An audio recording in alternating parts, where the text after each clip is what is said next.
Hi, everyone. Thank you so much for joining us today.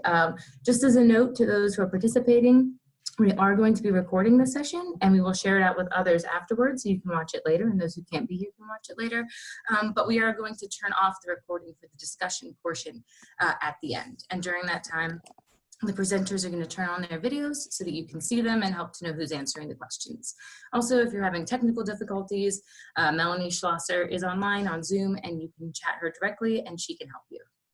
Hi everyone, my name is Allie Laird, and as a member of the Libraries Publishing Coalition's Professional Development Committee, I'd like to welcome you all to this webinar titled Figuring It Out Together, Building Foundational Knowledge for OER Publishing. Karen Bjork, who's the head of digital initiatives at Portland State University, Karen Lauritsen, the managing director of the Open Textbook Network, and Carla Myers, the assistant librarian and coordinator of the scholarly communications for Miami University Libraries, are going to be leading this webinar and sharing with us today. As with all of our webinars, there's a chat box on your Zoom screen and you can place your questions in there during the presentation. I'll be monitoring that. And primarily the presenters will be answering them at the end. And I believe also leading us through a time of interactive discussion.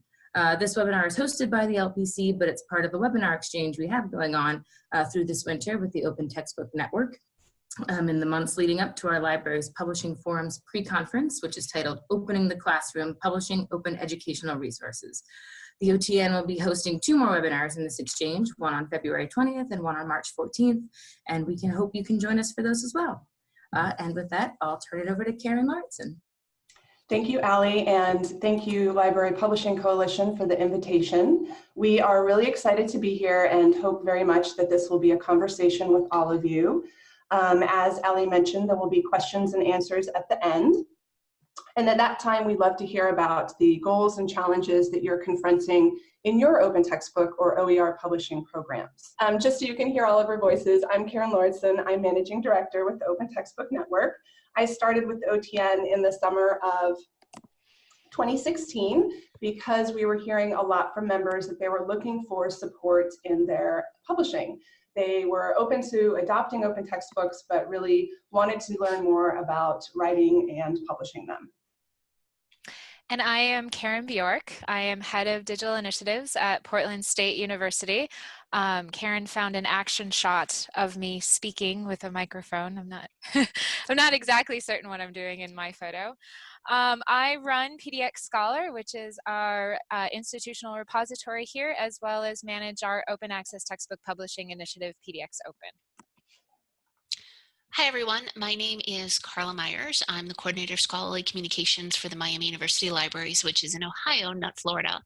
I've been working with open educational resources for about 5 years now, and I'm excited to be here with you today to talk about this. So a quick overview of our agenda. Why we're here today is to talk about open educational resources and OER publishing, and one particular option for doing so. We're going to specifically look at the Open Textbook Network Publishing Co-op and benefits or options that they might provide you if you're considering OER publication. We're going to talk a little bit about motivations for choosing open publishing, and there Karen and I will be sharing a little bit of our thoughts and experiences with that. And then tips and recommendations that we have for you all. And then, like we said earlier, hopefully we can transition into a great discussion talking about what you're doing or what you hope to do or questions you might have about some of the thoughts we share. So as a quick introduction to the OTN, here are many of us gathering at the annual Summer Institute and Summit in Minnesota. This is an opportunity to gather together, build community, share resources. And then, of course, we work together in collaboration throughout the year to support one another's initiatives. Primarily, we emphasize that the OTN are, of course, people. We're a community that is now representing somewhere between 800 and 1,000 colleges and universities that are working together to advance open education. We do that by providing faculty and local leadership development, publishing pathways and support, as well as evidence of impact. We're very excited to be sharing a data dashboard in the coming months to help members manage their open textbook workshops. And then, of course, we also manage the Open Textbook Library. Now, transition to talk about specifically the Cooperative. The cooperative is designed to offer flexible one-stop support by teaching members to do key work that they can opt in to do or not to do. The bigger vision being that we want to grow open textbook publishing expertise and capacity in higher ed, and of course, increase the availability of open textbooks for use by instructors and students around the world. The cooperative is really grounded in professional development, but there is also an infrastructure that we're providing. So there's a community practice, which is through a Google group. We gather monthly for tea time, which is really an unstructured opportunity for people to call in, talk about the issues they're having, find support, ask questions. And then we also hold a 3-month orientation, which leverages everyone's experience in the group. Our underlying philosophy is really that we can solve these problems, we can build this expertise amongst everyone in the community. And part of how we do that is by training and publishing workflows. And then, as I mentioned, this infrastructure that we offer includes editing, design, and production services, customized project support and consultation, guidelines, templates, just general support for embarking on an open textbook publishing program. One way that we can do this is through our partnership with Scribe. Many of you may already be familiar with Scribe. They're a mission-driven organization focused on editorial and production processes. They've been a great partner for us. They offer services to members in the co-op, for example, copy editing, proofreading, and so on. That means that our members don't have to go out and find freelancers and, let's say, process a bunch of different payments for different freelancers. They know that everyone's going to have professional experience in these fields and can do it in a consistent way. So that offers, I think, a lot of ease. Co-op members can decide which of these services they want to do locally. Perhaps they have a graduate program and they want to work with students on some of these services, but they can also pay Scribe to do them, again, based on their local needs and resources. Finally, through the process, members create a variety of file types that encourage adoption and adaption. The files belong to our co-op members. The books are added to the OTL. And I'll add just an important point here. All of our members they're the ones publishing. This is not the Open Textbook Network publishing program. We're really offering the support and infrastructure and options for our members to build programs that reflect their local institutional culture. So it's our members who have the imprint on the books that they make. So a little bit more about what we're talking about when we are saying open textbooks. Karen will share a little bit more about what you're looking at now. Sure. So this is a textbook that we actually just published this week. It is an introduction to philosophy textbook. And I have an image of the before and after. So the before is the manuscript that we had received from the author. And it was before it had gone through any type of the Scribe services. And the after is what the published version looks like. And you can just see the, the difference that design really does make to a book. And I really thought it was important to kind of, really show sort of how much it really does elevate the look and feel of the text. And this particular text actually went through copy editing services as well as design services, and then we were able to convert it into an EPUB as well. So we're very excited about our new textbook. So there are two types of examples of the co-op flexibility. And so I will speak about the first one, and then Carla will speak about the second type. So my team decided to take on the role of composition, and that's really the document structuring. I felt that this was a really good opportunity to be able to spread some of the work amongst my staff. So my team consists of 5 of us, and so 3 of my staff members actually participated participated in composition training. And I thought it was really important for them to learn a new skill set, but it also gives us an opportunity to verify that a manuscript meets all the requirements. So during the composition phase, we're able to go through the manuscript, become really familiar with it. We verify that the manuscript includes all the elements of a textbook, that the author didn't inadvertently omit a section or a paragraph from the manuscript, and that all the links works. So it really gives us an opportunity to kind of dive deep into the manuscript, get a lot of familiar with it, talk to the author about what it is for their expectations, what kind of services do they want, how do they see moving forward with their textbook. So that was the reason why we decided to go ahead and take on the composition ourselves. It also allowed us to reduce our production costs because we are taking this service on in-house. We don't have to actually then go and pay Scribe to do it, but we thought it was very important to have Scribe do the copy editing and the design as well as the EPUB version. So Carla's going to talk a little bit about what her institution has decided to do. So here at Miami University, we have an affordable education and OER committee that is comprised of librarians and faculty members and administrators all across our campus.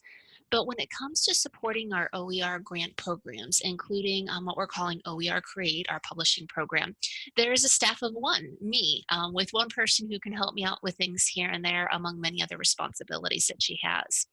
So initially our thought was with joining the co-op, this would be a great way for me to get training in how I could support the publication process of these. And the training was absolutely phenomenal. But one thing I came to the conclusion at the end of the training was there's a lot involved in bringing a book to press and publication, and that I could do it on my own. But during the time that we were supporting that work, I might not just be the scholarly communications librarian. I might have to focus just on being the OER librarian and put the vast majority of my time into the publication process. So I talked this over with my supervisors, and one of the things that I got from them is that I'm supporting, or I am the lead in many of our grant programs, OER grant programs here at University, that maybe they might need me more on the front lines to be promoting and supporting the in-class use of these resources than being in my office working on the composition phase or the other parts of the publication process. So one thing we found really great about what the co-op offers is this flexibility, that if you have a staff or a group of people, you can absolutely use the training that you receive to get this done in-house. But in my situation, where we realize it's just kind of a team of one, maybe 1.25 on good days, that we may need to take advantage of many of these services that Scribe is offering.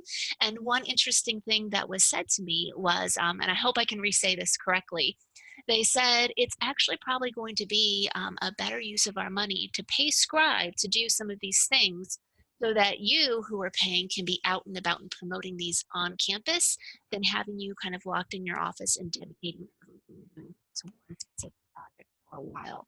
So that's one thing that really impressed me about the co-op is kind of whatever situation you find yourself in. And I know there are a lot of teams of one of scholarly communication librarians out there that you can find an option that can meet what you need to do or how best you can launch this program. So listening to Carla and Karen, you can begin to get a sense of the diversity of our institutions and situations for which we try to make the co-op work, and that really the flexibility is there to do so. So just like institutions are free to sort of pick and choose and model the co-op services for their needs, the same is true for motivations for joining the co-op. It can be really diverse and run the gamut. And so we're going to hear from Karen and Carla about why they decided to join. So for those of you who are not familiar, Portland State University actually started our open textbook publishing initiative in 2013. And we have been expanding our publishing initiative since then. We've done multiple calls for proposals, and we actually have just published our 20th open textbook. But we really wanted to be able to expand our publishing services. Many of our authors continue to seek professional services, but unfortunately they started to run into into some problems with finding and hiring reliable professionals, and my team really lacked the expertise to be able to assist faculty in not only being able to locate professionals to hire, but also to even provide those services. And it became an issue for us, and we really felt as though if we wanted to be able to expand our open textbook publishing, that we really needed to have a better grasp of publishing models and services, and how could we be able to offer those to our authors. So I was very excited when Karen had approached me and said, hey, we're looking at offering this. Is this something you would be interested in doing? And when she started to talk about the community support, I was on board. I really do see that community-based training is really beneficial in so many regards. It really made learning a new skill set seem a lot less overwhelming. And it was a very safe space to ask a lot of questions, bounce ideas off of each other, but it also allowed us to network. It provided me with a capability to learn about what other universities are doing and what their struggles and challenges were, and to really feel like I wasn't doing this alone. I don't have a background in publishing. Everything that I have learned so far has really just come from on-the-job training. And there were times where I really didn't know, where to go or how to move forward. And so that was, a really big key decision for us. And the co-op really gave us that opportunity, and I could not say no. So Miami University really started launching their OER programs in 2017, and I think all of us on this committee were so excited by the campus response that we got. Whether it was just faculty learning more about OER or faculty wanting to replace a commercial textbook with an OER. And in many consultations, I would have faculty who were very eager to use OER, but we couldn't find one that worked for them, whether we just simply couldn't find one in their subject area, or there was an OER in their subject area, but it didn't best suit the needs of their curriculum. So I had more than one faculty member say to me, gosh, I wish I could write my own, or why can't somebody create one in this area? And I'd be like, oh, well, if you're volunteering. So we were excited to offer a publishing service, but maybe not really certain where to start with it. I have a background in journal publication, and while I'm really passionate about it, I know how complicated publishing a journal can be, let alone a book. So I kind of had this background idea on where we could start, but not certain how to scale my own experience to book publication. And then, of course, questions about staffing, technology needs that we would need for publishing an OER, and of course, the finances. Do we want to do something as huge as launch our own press or contact somebody else to help us publish these? So too, when Karen approached me about the co-op, the timing was just so fortuitous. And I remember after our conversation being like, wow, this might be exactly what we were looking for a couple reasons. I mean, number one, I think the OTN certification just precedes itself. In the last 2 years in my job here at Miami University, I have gotten to work so closely with so many wonderful people at the OTN. And they're just delightful people to work with and so passionate about these OER. So I knew they would bring that to this initiative. We really like to, echoing what Karen said, this idea of community learning and community support. Not only the experience of going through it with a group of people, getting their insights during the planning process, but that network that you develop afterwards. So if I'm stuck on something, I can call up Karen and be like, hey, Karen, I need to ask you a question. I'm building those relationships. But knowing that we would likely have a very small team here at Miami to support this, flexible options Scribe offers to kind of do a la carte. What can we do in-house? What can we contract with them to do? So I'm one of those people that believes the universe just kind of moves as it is meant to. And the OTN Publishing Co-op, when it came about, it was just about the time we were looking for an option, and so many things made it the perfect fit for us. So both Karen and Carla were founding members of the first cohort, and you can see the list of other institutions. We launched in January 2018 with our training after MOUs were signed. They were fairly formal MOUs because we knew that this would be a learning curve for everyone. This was the first time, obviously, that we were trying a cooperative. And so we were really looking for adventurous folks who would give us feedback and who would be fully engaged in trying this model with us. So we learned a lot together in that first year. As I'm sure many of you know, it can be difficult to give the whole picture of book production from A to Z without being pretty overwhelming. And so right away we realized we were inexperienced with that. There's a whole publishing language to learn. And Scribe, our partner, was accustomed to training publishing professionals, so they had a different baseline. We started the training with their documentation, and we started with some sort of technical workflows right off the bat, which was a mistake. We needed to start with more fundamentals like that publishing language and just sort of establish what are common roles in publishing, how do people work together, and sort of build up our expertise through scaffolding. So because I got feedback in the moment, we were flexible in the moment. We adjusted, we iterated throughout the course of that first training together. Scribe was a full partner, and they heard the same feedback that I was receiving. But we did realize that 9 weeks of training is about right, which is a commitment, but it does go a long way in building community. However, of course, I've been calling it training, but often we say when we get together that really it's an orientation. Those 9 weeks are just a start, and that as people move forward with their book projects, of course, that's when the real rubber hits the road, and the whole community is able to provide support and feedback in the moment. And Scribe is there to offer project consultations to help sort of move projects from one stage to the next. As I think both Karen and Carla have alluded to, the training does require focus and devotion. And so, of course, as with any learning experience, it's really important for students to be engaged and be active.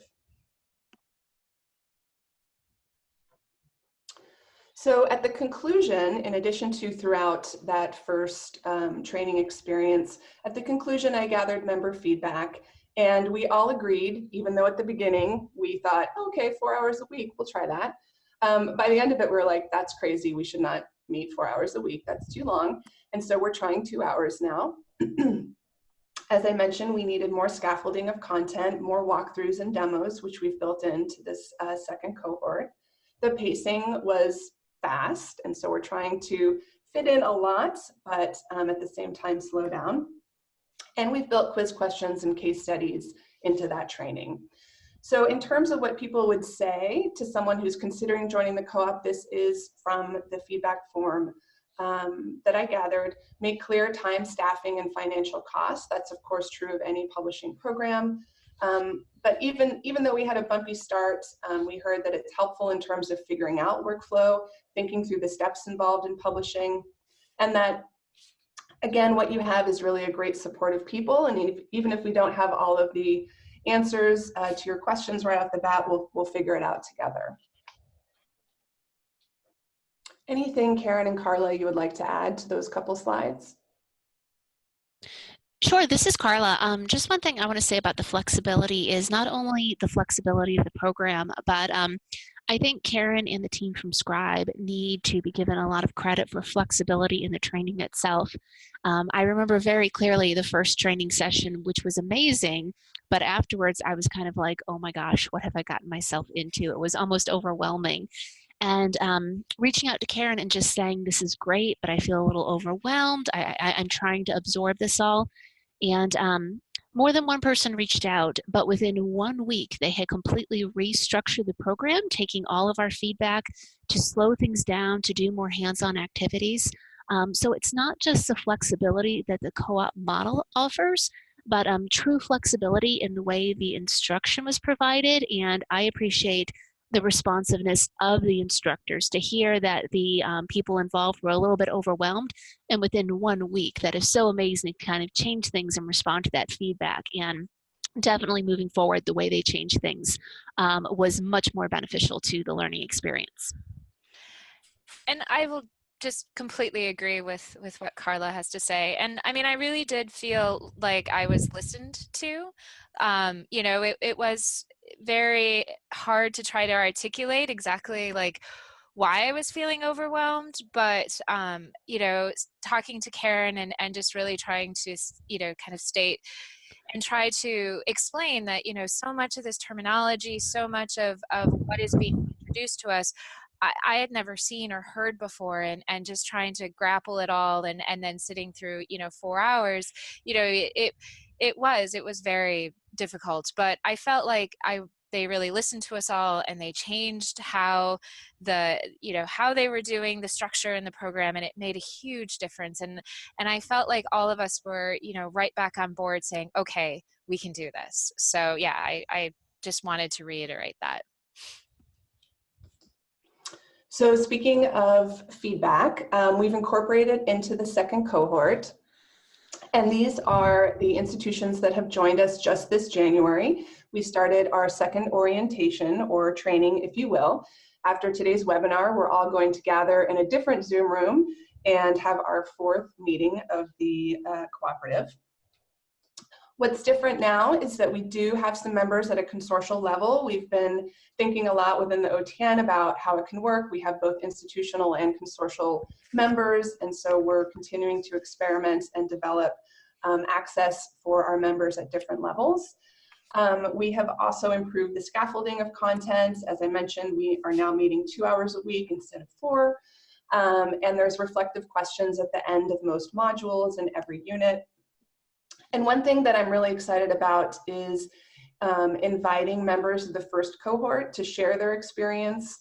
Now that they are the sort of upperclassmen, if you will, they can share their experience both in terms of their cooperative training and in terms of their publishing program. So for example, later today, Carla will be coming, Kathy Labrador from University of Connecticut will talk about their project management experience, so that the first cohort and the second cohort can really start building that community. And also, just because we've launched the second cohort, that doesn't mean that members of the first cohort cannot tune in at any time to any training. Everyone is continuously welcome if they want to brush up on something, if they want to hear something again, or just chime in, or maybe they have a new team member. It's always possible to add more people at the trainings. And then I'm also really excited. One of the things that came out of this is the open textbook publishing curriculum, very much informed by the first cohort. This is what we're using to structure and scaffold the orientation and training with our second cohort. It's something we developed this summer between the 2 cohorts. That said, it's open to everyone. So if you want to review the course and the materials, there's a lot of resources there. You can see the link z.umn.edu/ot-pub, OT as in open textbooks. And at the end of every unit, there is a feedback form. I know I've said this a lot already, but really the feedback is critical to making this relevant and worthwhile. And I definitely review and incorporate the feedback. As Karen and Carla mentioned, I think it's one of the most rewarding things about working together in something like the cooperative. So now I'm going to turn it back to Karen and Carla to share some of their tips and recommendations for open publishing. Thank you. So I always, when talking about open textbook publishing, the first thing that usually comes out of my mouth is funding. Just because it's free for users to access doesn't mean that it is free to create. Publishing open access textbooks does require funding, and you really need to make sure you can cover the cost of not only funding the author to create the textbook, but then also the publishing services in which you want to incorporate. The other thing too is that, be an active participant, ask questions. This is new to all of us.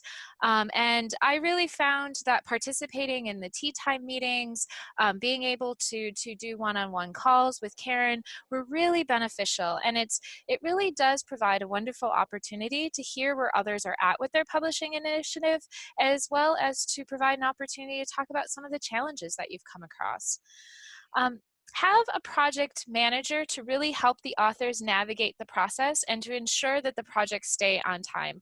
Project managers are key to make sure that the projects get done. And it's not just about putting the author through the production service and publishing services. It starts from the very beginning. It's the conversation with the author that's thinking about participating in the initiative and making sure that they really have a full understanding of what it is they're getting into and the time commitments. Creating an open textbook takes a lot of time.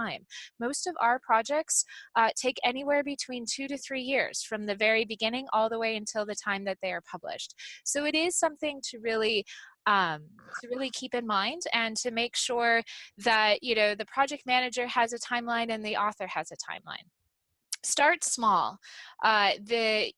It can be a difficult project to take on, particularly if you're trying to juggle multiple projects. I do always recommend, particularly with when you're starting new, that you just want to get your feet wet. There is a lot to learn, and I mean, I am still learning. I just the other day found out something new that I'd never even considered, and I was like, oh my gosh, wow. And I'm just have always sort of been of the model, start small, get your feet wet, really kind of, figure it out as you go, but also you don't want to try to, stretch yourself too thin. Creating documents before you do call for proposal goes out are really important.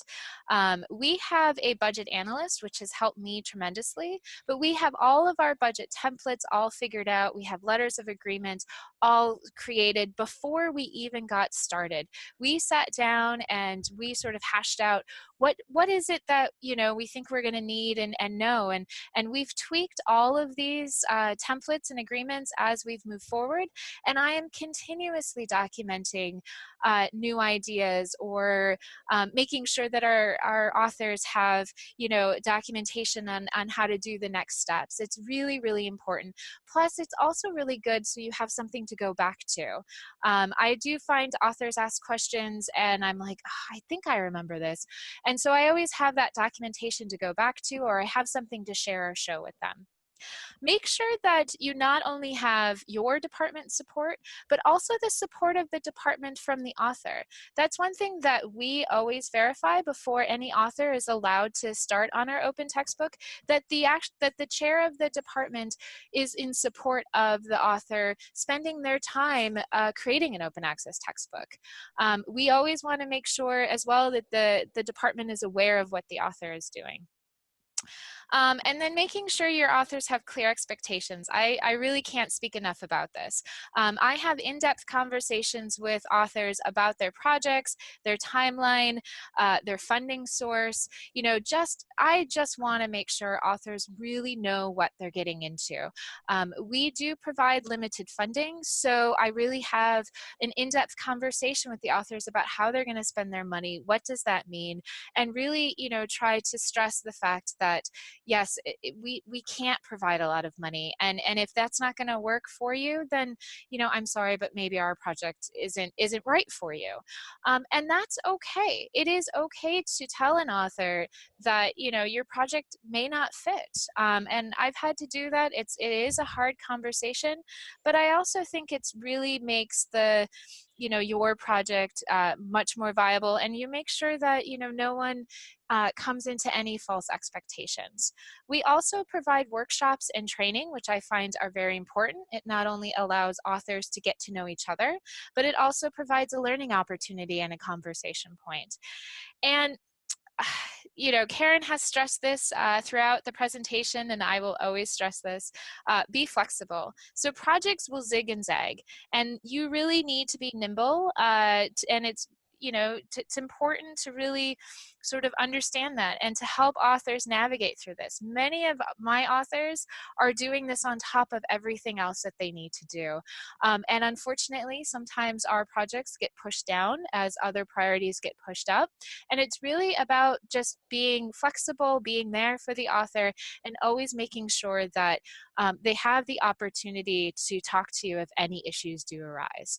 I provide one-on-one consultations with all of my authors, and I find them to be really important because it allows the authors to talk about their projects, to ask questions, to, you know, if they get stuck, they can come to me right away. And I really have found that it's mitigated a lot of potential issues that I may not have known about beforehand. So flexibility is really, really key.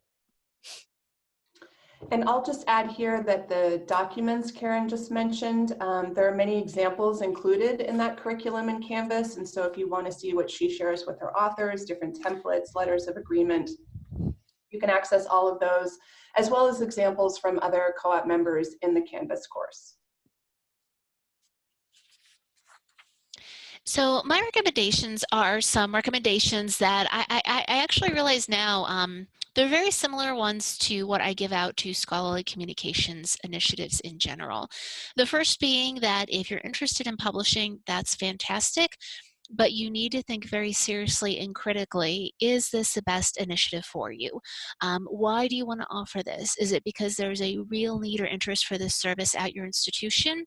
Or is it because it seems like something you should be doing? And the reason I encourage people to think very carefully about this is because there are serious financial discussions tied to launching this program. There's the finances in terms of acquiring technology, the programs that you might need to do some of this work. There's also cost of staff time, the time of whoever will be leading this initiative, the staff that might be helping that person, they may be able to work on other things, so they might be reassigned to this project. And is this the best resource or the best project for them to be spending their time on? I know that sounds kind of negative, and I don't mean it that way, but there are financial costs, hourly costs, there are stress costs associated with things like this. So just thinking very carefully about this and why you want to do it, and are you really responding to a need on your campus for doing this? If the answer is yes, we really need to be doing this for our institution, we can support the financials and all the forms they come in, and we have faculty who are eager to do this. I think the OTN is the publishing co-op is something that you should consider, just because they provide great resources and, more importantly, that great network of colleagues who are pursuing similar initiatives, kind of like Karen sharing her forms out. That's another thing you can take advantage of from making these connections. You have to be an active part of training. You can't just sit back.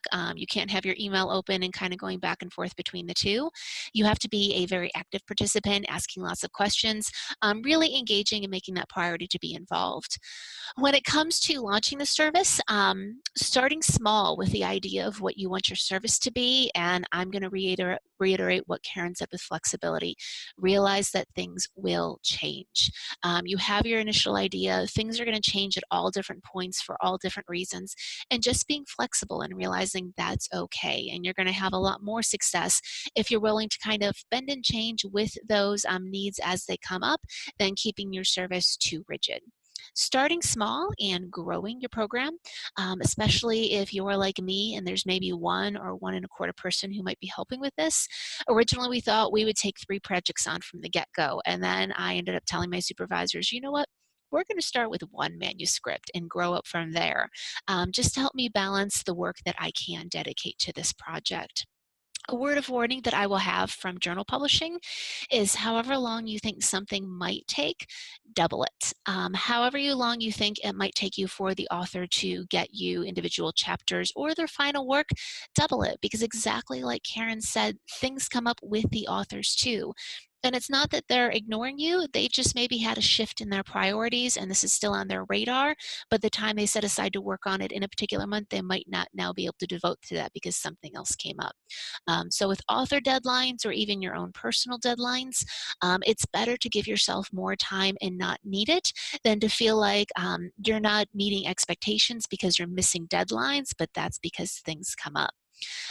There will be frustrations, especially with the first project, whether it's communicating with authors or the own work that you're doing, but that's okay. Work through those frustrations, go get a cup of coffee, take a walk, come back, take a deep breath, and then go back to work, and realize that with every project you do, you're going to learn a little something that will help make the next project easier. with each project, talk to everybody and get feedback. Talk to your staff who were helping you, talk to your authors, talk to the folks at Scribe. Think about carefully, what is your return on investment and how might we be able to shift things to get a better ROI? Make those changes, and something Karen said is just communicate, communicate, communicate. Communicate about your program and what you hope to achieve. Communicate to your authors very clearly what you can offer and what you can't offer. I recently had a talk with an author who was initially very excited to be part of the publishing program we're starting off here. And I thought I had been pretty clear with this person about what we'd be able to offer as far as publishing services and then an honorarium for their efforts. And they said, yeah, and about my royalties from the book. And I was like, whoa, whoa, whoa. You know, this is an open book, so we're not necessarily talking about royalties. And this really took the author by surprise. And I realized that I hadn't communicated clearly to them, although I thought I had in talking about an open book, that there aren't necessarily royalties that are going to be paid to you. And he was just under the assumption that everything we were doing was on top of the royalties he would be getting for the sharing or sale of his book. And he ended up stepping back away from the program because he was really seeking those royalties. And while it was disappointing, I understood completely. But it made me realize, even though I thought I was communicating really well, that maybe I need to address the royalty question in some of the information that I was putting out there. Communicate about copyright and what open licensing means. Communicate with your staff. You can never over-communicate when it comes to a project like this. So I think those are my recommendations for the group. I'll just echo what you both said about communication, and that it can sometimes help with frustration levels. Although making a textbook may not sound like a creative endeavor, it really is. There are a lot of people involved. The author has a vision, you have your capacity, and it's just kind of a lot of energy coming together. And there can be sort of an emotional labor component to the process as well. And so whatever can be codified, say, in a contract, and whatever opportunities you can take to sit down and talk with an author to sort of clarify before some of us may get swept away with our emotions, that can be helpful.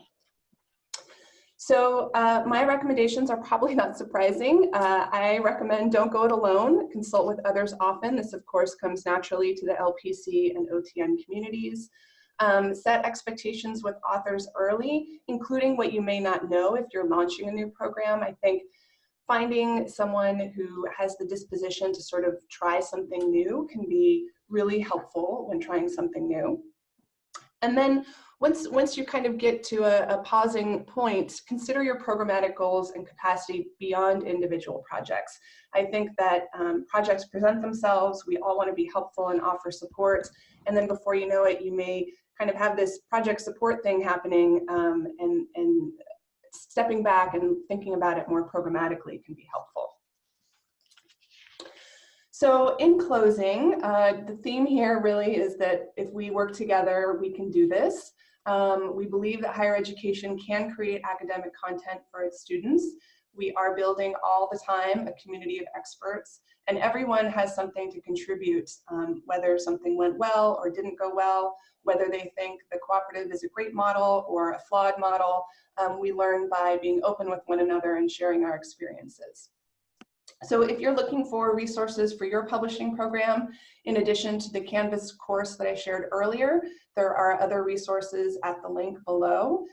That includes, for example, a draft contract that Creative Commons worked with us and the Rebus community to draw up that could really be a good jumping off point for you as you communicate with your authors and think about what you are in a position to do at your institution.